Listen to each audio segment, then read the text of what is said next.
Hello students, last class में हमने बात की थी मेल रिप्रोडक्टिव ऑर्गन यानी नर जननांग। और नर जननांग के रूप में एक पुष्प में कौन सी संरचना पाई जाती है? तो पुंमंग उपस्थित होता है। और पुंमंग क्या है? पुंकेसरों का समूह। यानी आप कह सकते हैं कि पुंमंग की प्रत्येक इकाई को हम क्या कहते हैं? पुंकेसर। और पुंकेसर के कितने भाग? 3 भाग होते हैं। परागकोश होता है, योजी होती है और पूतंतु होता है।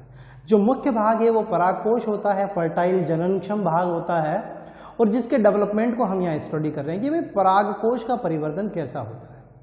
तो इससे संबंधित आपको 2 बातें ध्यान में रखनी है। एक कि परागकोश जो है उसका परिवर्तन यू स्पोरेंजिएट प्रकार का होता है। पहले तो आप इस टर्म को समझ लीजिए, यू स्पोरेंजिएट का मतलब क्या होता है? यू स्पोरेंजिएट का मतलब होता है परागकोश के चारों किनारों पर, परागकोश के चारों किनारों पर एक विशिष्ट प्रकार की कोशिका आर्किस्पोरियल सेल, इसका निर्माण, और इससे फर्दर जो है वो 4 चेंबर यानी 4 कॉलन सेक का फॉर्मेशन होना, 4 लघु बीजाणुधानियों का निर्माण होना। इस प्रकार के परिवर्तन को हम क्या कहते हैं? यू स्पोरेंजिएट का टाइप का।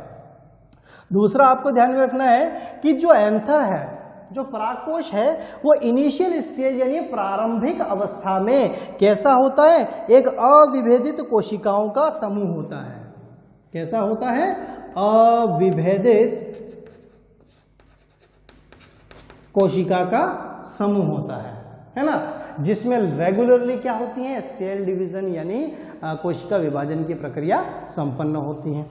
अब देखें कि इसके डेवलपमेंट को हम स्टेप बाय स्टेप, डायग्राम आपकी बुक में नहीं है, मैं डायग्राम से आपको बता रहा हूं ताकि आपको थ्योरी कम याद करनी पड़े, डायग्राम से सारी चीजें आपको समझ में आ जाए।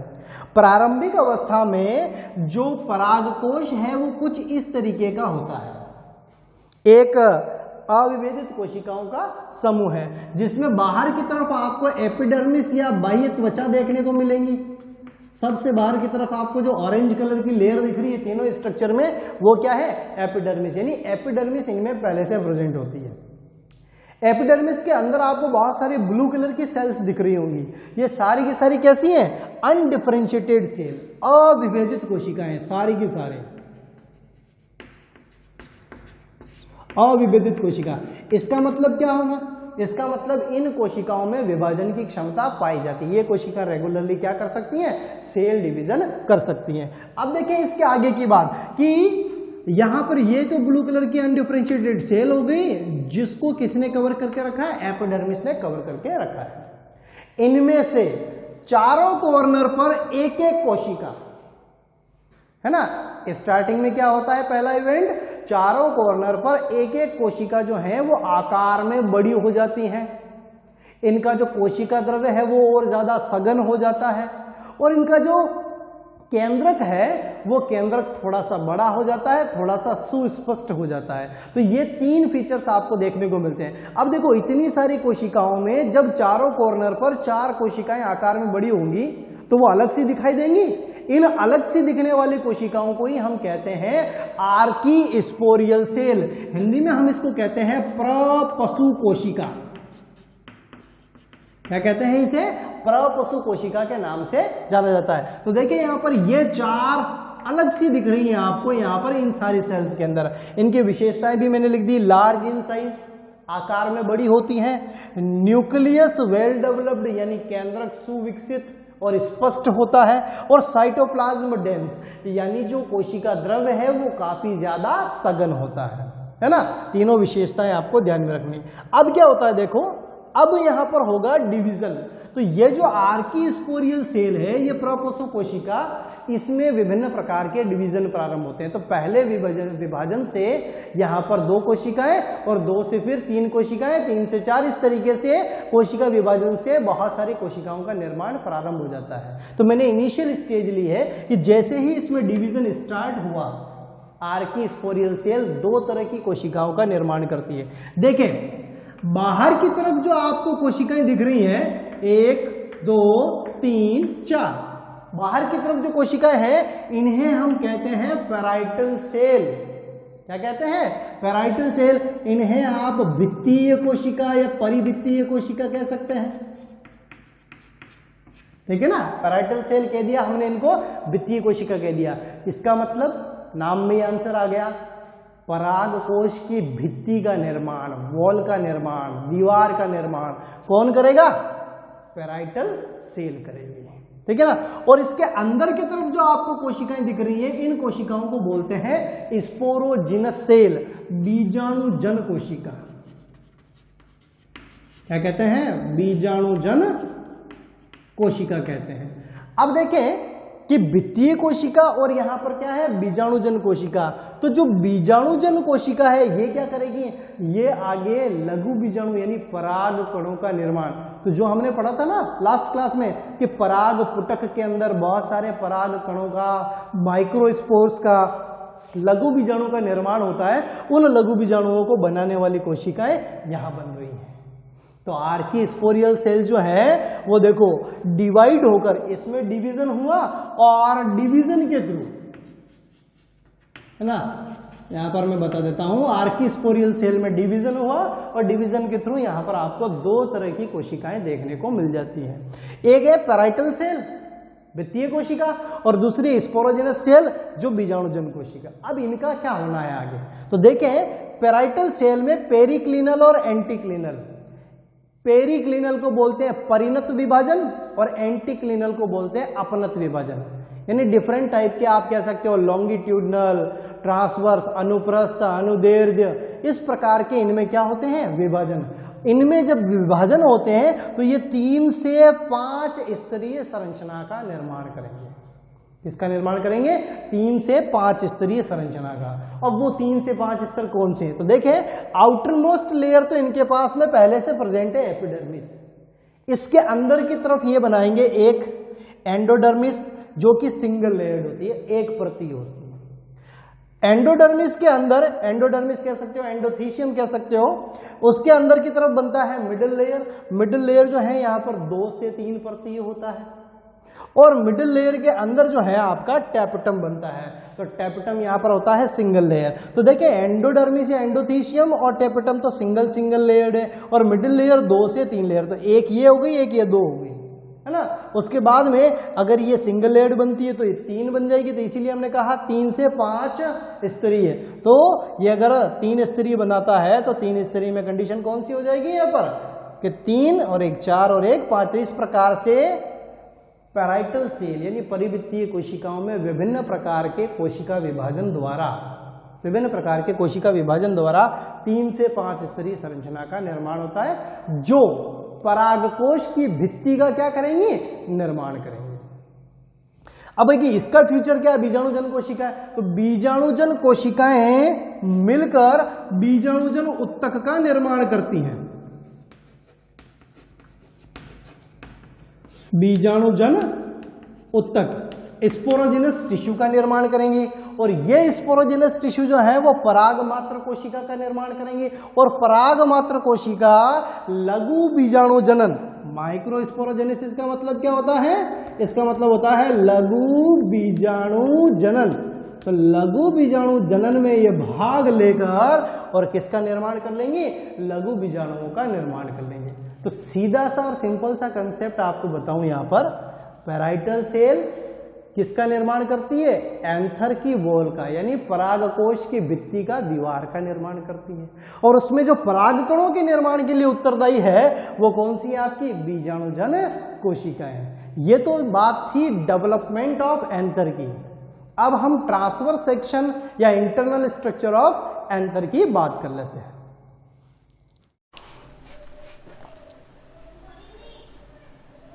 नेक्स्ट टॉपिक आ जाता है आपका स्ट्रक्चर ऑफ एंथर, यानी एंथर का स्ट्रक्चर, परागकोश की संरचना। अब देखिए, परागकोश की संरचना की जब अपन बात करें तो परागकोश के ट्रांसवर्स सेक्शन को जब हम काटते हैं, अनुप्रस्थ काट को, तो अनुप्रस्थ काट काटने के बाद हमें परागकोश की आंतरिक संरचना देखने को मिलती है, और इसी आंतरिक संरचना को हम यहाँ स्टडी कर रहे हैं। तो देखें, आंतरिक संरचना में आपको कितनी लेयर देखने को मिलती है? तो यहां पर आपको 4 लेयर देखने को मिलती है। कौन कौन सी? एपिडर्मिस, एंडोथीशियम, मिडिल लेयर और टैपेटम। यानी सबसे बाहर की ओर एपिडर्मिस, बाह्य त्वचा, एंडोथीसियम यानी अंतस्त्वचा, मिडिल लेयर यानी मध्य परत, और सबसे अंदर की तरफ आपको मिलती है टैपेटम, है ना। तो कितनी परतें हो गई? 4 परतें आपको यहां पर इसकी आंतरिक संरचना में देखने को मिलती है। अब देखें यहां पर ये जो डायग्राम है, इस डायग्राम को आप स्टडी करेंगे। ये मैंने किसका डायग्राम बनाया है? Transverse section of immature anther, है ना, अपरिपक्व परागकोश का अनुप्रस्थ काट। क्योंकि जब आप परिपक्व परागकोश का अनुप्रस्थ काट देखेंगे तो आपको ये बीच में से पूरा जो पोर्शन है, जो मैंने सेल्यूलर पोर्शन बना रखा है, वो खाली मिलेगा, है ना। बिकॉज ऑफ जो मिडिल लेयर है, जो मध्य परत है, उसे क्या कर लिया जाता है? न्यूट्रिशन की फॉर्म में एब्जॉर्ब कर लिया जाता है, तो ये सारी डिस्ट्रॉय हो जाती है, ठीक है ना। अब अपन बात कर लेते हैं यहां पर स्ट्रक्चर ऑफ एंथर की। तो परागकोश के अनुप्रस्थ काट में आपको सबसे पहले देखना है कि एक परागकोश को जब देखते हैं तो द्विपालित संरचनाएं यानी 2 पालियां उपस्थित होती हैं। ये रही आपकी एक पाली और ये रही आपकी दूसरी पाली, ठीक है ना। और दोनों पालियां आपस में किसके माध्यम से अटैच रहती हैं? कनेक्टिव, या जिसे आप कहते हैं योजी। तो किससे अटैच रहती हैं? ये योजी के माध्यम से जुड़ी रहती हैं। दूसरा पॉइंट आप यहां पर देखेंगे तो कि दोनों पालियों के अंदर आपको क्या मिलते हैं? 2-2 पोलन सेक देखने को मिलते हैं। प्रत्येक पाली में आपको क्या मिलेंगे? 2 पोलन सेक, और 2 पोलन सेक यानी 2 लघु बीजाणु धानियां। और इसीलिए हम ये अवस्था क्या कहते हैं? इसे टेट्रा स्पोरेंजिएट कंडीशन, चतुष बीजाणु धानीय अवस्था कहते हैं ना। तो ये मैं पहले आपको बता चुका हूं ये चीज। तो वही आपको यहां पर चारों कॉर्नर पर कितने? 4 पोलन सेक देखने को मिल रहे हैं। तो ये कौन सी कंडीशन हो गई? चतुष बीजाणु धानीय अवस्था, टेट्रा स्पोरेंजिएट कंडीशन। अब हम बात करें, देखें सबसे आउटर मोस्ट लेयर जो है वो आपकी होती है एपिडर्मिस। कौन सी होती है?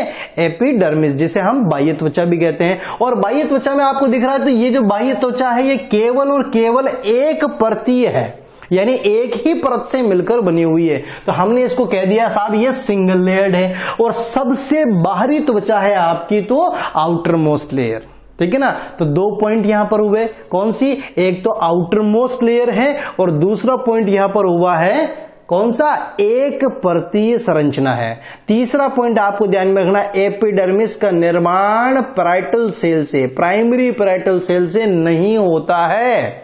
आर्की स्पोरियल सेल से इसका फॉर्मेशन नहीं होता है। ये इनिशियली या स्टार्ट में आर्की स्पोरियल सेल के डेवलपमेंट से पहले ही एंथर में प्रेजेंट होती है। 3 बातें आपको एपिडर्मिस के बारे में ध्यान में रखनी है। क्लियर? दूसरा आ जाता है एंडोथीसियम। तो जस्ट आप कह सकते हो कि एपिडर्मिस के नीचे की ओर, बाह्य त्वचा के भीतर की ओर, बाह्य त्वचा के नीचे की ओर जो एक परतीय संरचना है उसे हम क्या कहते हैं? एंडोथीसियम या अंतस्त्वचा। तो पोजीशन क्या हुई? एपिडर्मिस के नीचे। दूसरा सिंगल लेयर्ड है, यानी केवल और केवल एक परतीय संरचना आपको देखने को मिल रही है, ठीक है ना। और तीसरा इंपॉर्टेंट पॉइंट यहां पर आपको क्या ध्यान में रखना है कि अंतस्त्वचा में आपको बहुत सारी अल्फा सेलुलोज की रेशेदार पट्टिकाओं का डिपोजिशन मिलता है। अल्फा सेलुलोज की रेशेदार पट्टिकाओं का डिपोजिशन मिलता है। और ये जो पट्टिकाएं हैं ये होती हैं आर्द्रताग्राही। कैसी होती हैं? आर्द्रताग्राही, यानी वातावरण से आर्द्रता को ग्रहण करके और फूलती हैं, जिसकी वजह से डेहिसेंस या परागकोश स्फुटन की प्रक्रिया संपन्न होती है। देखिए मैंने यहां पर लिख रखा है डेहिसेंस, आप इसे हिंदी में लिख सकते हैं परागकोश स्फुटन। अब परागकोश स्फुटन क्या होता है? तो ये जो परागकोश है ये यहां से फटेगा। जब ये यहां से फटेगा तो फटने के बाद इसमें जो पराग कण होंगे वो वातावरण में क्या हो जाएंगे? मुक्त हो जाएंगे। इसी प्रक्रिया को हम कहते हैं डेहिसेंस या परागकोश स्फुटन, जो आगे हमको स्टडी करना है। तो ध्यान में रखें कि एंडोथीसियम एपिडर्मिस के अंदर की तरफ एक परतीय संरचना, इसकी कोशिकाओं के अंदर अल्फा सेलुलोज की रेशेदार पट्टिकाएं उपस्थित होती हैं जो आर्द्रताग्राही हैं और ये परागकोश स्फुटन में सहायक होती हैं।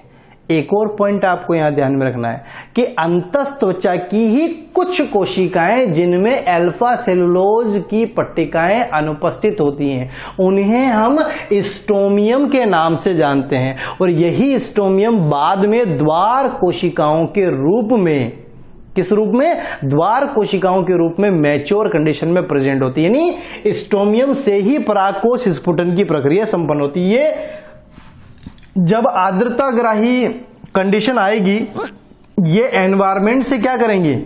आर्द्रता को एब्जॉर्ब करेंगी, तो इनमें खिंचाव उत्पन्न होगा। जब इनमें खिंचाव उत्पन्न होगा तो ये दोनों स्टोमियम जो है वो क्या हो जाएंगी? एक दूसरे से दूर दूर हो जाएंगी और परागकोश स्फुटन की प्रक्रिया संपन्न हो जाएगी।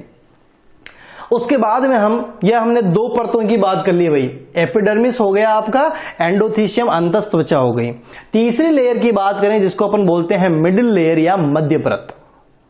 मध्य परत देखें आप कि टेपिटम और अंतस्थ त्वचा के बीच में, टेपिटम और अंतस्थ त्वचा के बीच में 2 से 3 परतीय संरचना पाई जाती है। तो ध्यान में रखें, मिडिल लेयर जो है वो एकमात्र ऐसी संरचना है जो 2 to 3 लेयर्ड होती है, 2 से 3 परती होती है। बाकी आपको एपिडर्मिस भी एक परती मिलेगी, अंतस्थ त्वचा भी एक परती है, टेपिटम भी एक परती है। तो केवल और केवल मध्य परत जो है वो 2 से 3 परती संरचना है। और मोस्ट इंपोर्टेंट पॉइंट क्या है कि मिडिल लेयर जो है उसमें कौन से प्रकार की कोशिकाएं? तो मर्दूतकी प्रकार की कोशिकाएं होती है। किस प्रकार की कोशिकाओं से मिलकर बनी होती है मिडिल लेयर? मर्दूतकी कोशिकाओं से मिलकर बनी होती है। और जो मर्दूतकी कोशिकाएं हैं इनमें भोजन का संग्रह होता है। यह आपको पहले भी एनाटॉमी के अंदर हम बता चुके हैं कि जो पैरेन्काइमेटस सेल्स कहीं पर भी आ जाए उनका प्राइमरी फंक्शन क्या होता है? स्टोरेज ऑफ फूड, भोजन का संग्रह। तो कहीं ना कहीं ये न्यूट्रिशन प्रोवाइड करवाने का काम करेगी। और ध्यान में रखें कि एक परिपक्व परागकोश में आपको मध्य परत देखने को नहीं मिलती है।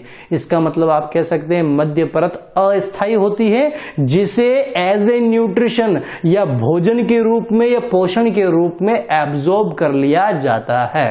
क्लियर? अब देखें फोर्थ और लास्ट जो आपकी लेयर है जिसे हम कहते हैं टेपिटम। क्या कहते हैं? जिसे टेपिटम कहते हैं। तो सबसे भीतरी परत है और एक परतीय पाई जाती है। और किसको घेरे रहती है? तो ये लघु बीजाणुधानी या पोलन सेक के चारों तरफ पाई जाती है। तो आप कह सकते हैं कि लघु बीजाणुधानी को चारों तरफ से घेरने का काम कौन करती हैं? तो ये टेपिटम करती हैं, है ना। टेपिटम की जो कोशिका है आप कह सकते हैं इनरमोस्ट लेयर है। और टेपिटम की कोशिकाएं जो है आपकी बहुगुणित होती हैं और बहुकेंद्रीय होती हैं। अब बहुकेंद्रीय अवस्था को आप सिंसिशियल कंडीशन कहते हैं, है ना। और सिंसिशियल कंडीशन कब डेवलप होगी? जब फ्री न्यूक्लियर डिवीजन होगा। तो अगर टेपिटम की कोशिकाओं में मुक्त केंद्रकीय विभाजन होता है, मुक्त केंद्र की विभाजन, तो वो बहुकेंद्र की अवस्था के लिए रेस्पॉन्सिबल होगा। और यदि एंडोमाइटोसिस होता है, अंतः समसूत्री विभाजन होता है, तो उस कंडीशन में पॉलीप्लॉइडी अवस्था उत्पन्न होगी। कौन सी अवस्था? पॉलीप्लॉइडी अवस्था आपको देखने को मिलेगी। अब यहां पर देखें आप कि टेपिटम जो है वो मुख्यतः कितने प्रकार की होती है? तो 2 प्रकार की टेपिटम आपको यहां पर देखने को मिलेंगी। कौन कौन सी? तो यहां पर मिलती है अमीबॉइड टेपिटम और दूसरी होती है आपकी सिक्रिटरी या ग्लैंडुलर टेपिटम।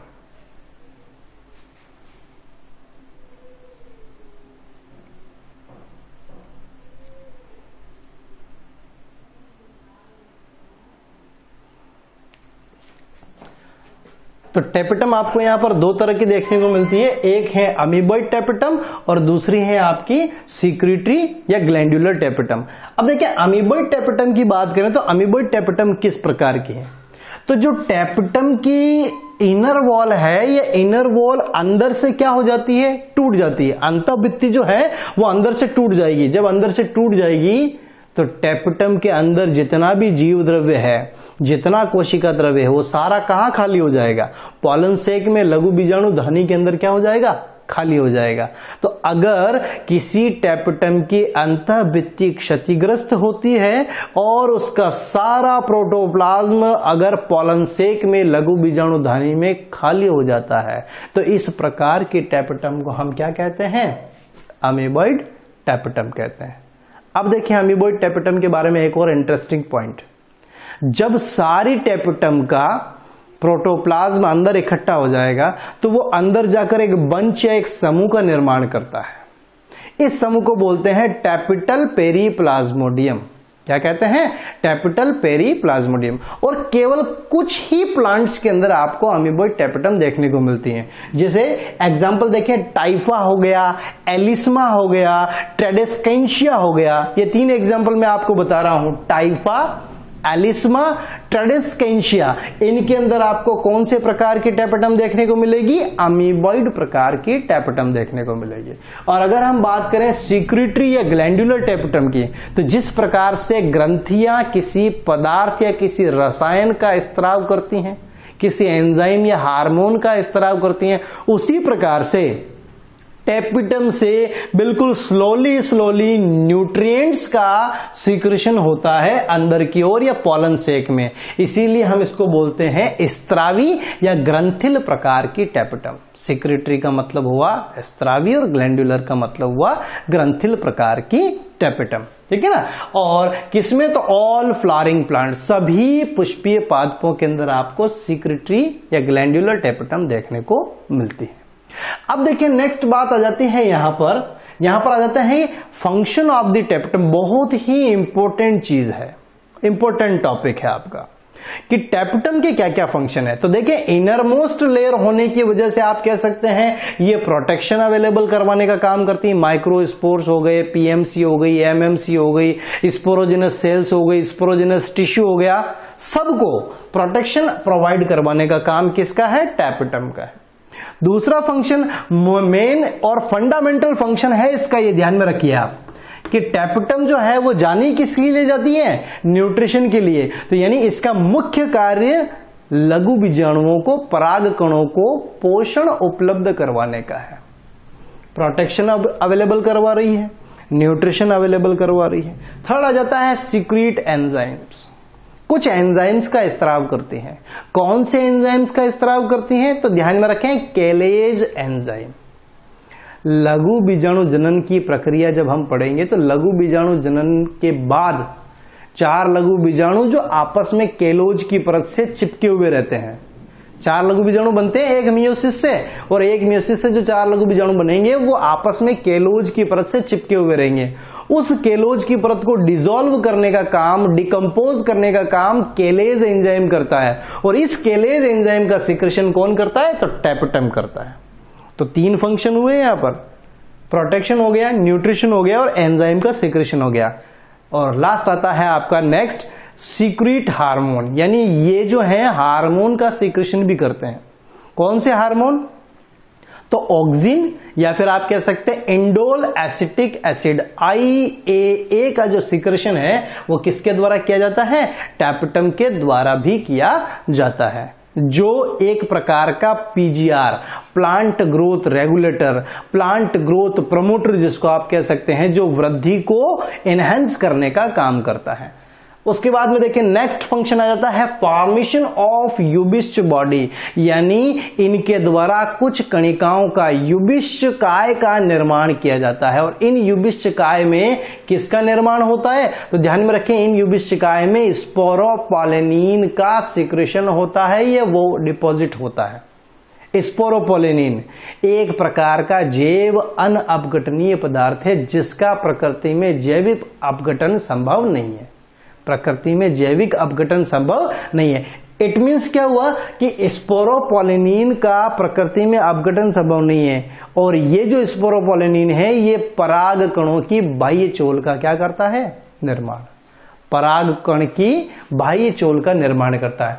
अतः आप कह सकते हैं कि जो पराग कण जीवाश्म के रूप में पाए जाते हैं वो किसकी वजह से उपस्थित होते हैं? तो आप ध्यान में रखें स्पोरोपोलेनिन की वजह से उपस्थित होते हैं। है ना। तो ये 2-3 पॉइंट्स यहां पर बहुत इंपॉर्टेंट है। एक डेहिसेंस के लिए रेस्पॉन्सिबल कौन है, तो एंडोथीशियम या अंतस्त्वचा, और उसके बाद में मेजर टॉपिक आपका इसके अंदर आ जाता है टैपेटम। तो कोई एक नंबर का क्वेश्चन अगर यहां से आता है तो आपको या तो टैपेटम के बारे में पूछा जा सकता है या फिर आपको एंडोथीशियम के बारे में पूछा जा सकता है। और बाकी अगर आपके लिए 2 या 3 नंबर का जो क्वेश्चन बनता है उसमें आपको पूरा structure of anther with diagram आपको ये इस तरीके से एक्सप्लेन करना आना चाहिए।